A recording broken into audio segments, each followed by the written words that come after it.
Hello students, अब हम लेते हैं एक्सरसाइज 5.3 का क्वेश्चन नंबर 13। तो हमारा क्वेश्चन नंबर 13 क्या है? Find the sum of the first 15 multiples of 8। First 15 multiples, तो मल्टीपल्स क्या होते हैं? यानी कि हम कह सकते हैं 8 की टेबल 15 टर्म्स तक। 8 8 2 जा 16, 8 3 जा 24, 8 4 जा 32 and so on up to 15 terms. तो हमें क्या निकालना है? इसमें सम निकालना है। तो सम निकालने के लिए एस एन का फॉर्मूला क्या है? S n is equal to n by two a plus n minus one into d, S N का फॉर्मूला। तो हम सबसे पहले ए की वैल्यू फाइंड करते हैं। तो ए की वैल्यू 8 होगी।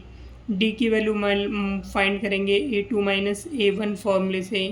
A2 की वैल्यू 16, इसकी वैल्यू 8, तो हमारे पास इसकी वैल्यू 8 आ गई।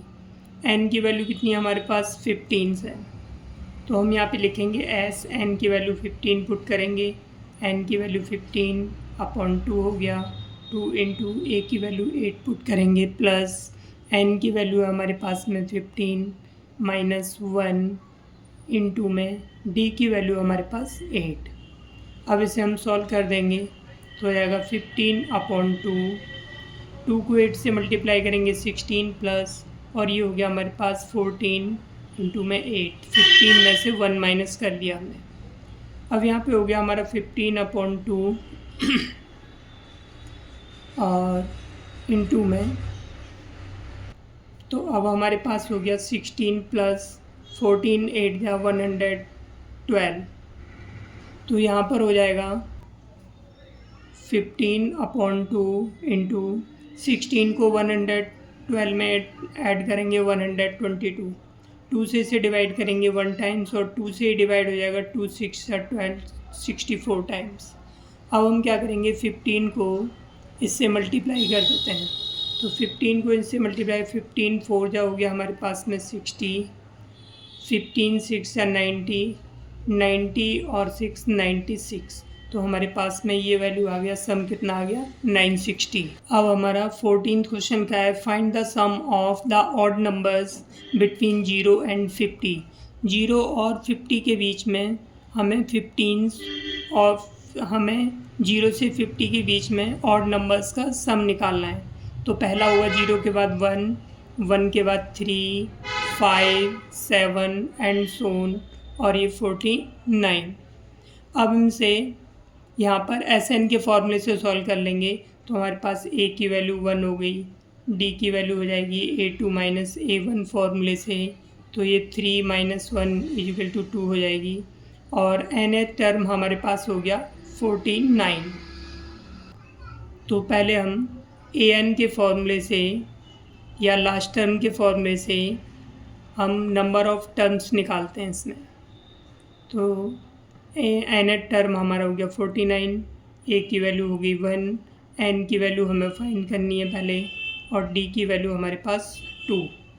तो 49 इक्वल टू 1 प्लस 2 को n से मल्टीप्लाई कर देंगे 2n, और 2 को 1 से मल्टीप्लाई माइनस 2। तो 49 इक्वल टू ये हमारे पास 2n, इसको इसमें से माइनस करेंगे 1। तो हम सॉल्व कर सकते हैं अब। तो 2n minus 2n equal to minus 1, इसको इधर लाओ minus 49, n equal to minus 50 upon minus 2। तो n की वैल्यू हमारे पास 25 आ गई। अब उसके बाद में हमें सम ऑफ n टर्म्स यानी कि 25 टर्म्स का सम निकालना है। हम इसको वैसे ऐसे भी हमारे पास में ये जो गिवन है ऑड नंबर्स जो दे रखे हैं हमें 1 3 5 7 49, 0 से 50 के बीच में, तो एक एक नंबर छोड़ कर गए। तो हम ऐसे भी निकाल सकते थे 50 अपॉन 2 करके। 50 अपॉन 2 हमारे पास में वैल्यू कितनी आती है? 25। ऐसे भी निकाल सकते थे, पर हमें ये सीरीज़ वाले फार्मूले से निकालना था, हमने इसलिए इस तरह से निकाला। अब हम एस एन का फार्मूला पुट करेंगे, n by 2 A plus n minus 1 into D. N की वैल्यू यहाँ से 25 पुट करेंगे, एस 25 टू ए की वैल्यू 1 प्लस n की वैल्यू 25 माइनस 1, और d की वैल्यू है हमारे पास में 2। तो 25/2 ये हो गया 2 प्लस 24 इंटू में 2, तो 25/2 2 प्लस ये हो जाएगा हमारे पास 48। अब हम इसको सॉल्व करेंगे। 25/2 ये हो गया हमारे पास 50, सम करने पर 2 से इसे डिवाइड कर देंगे 25 को 25 से मल्टीप्लाई करेंगे 625, ये इसका आंसर हो गया।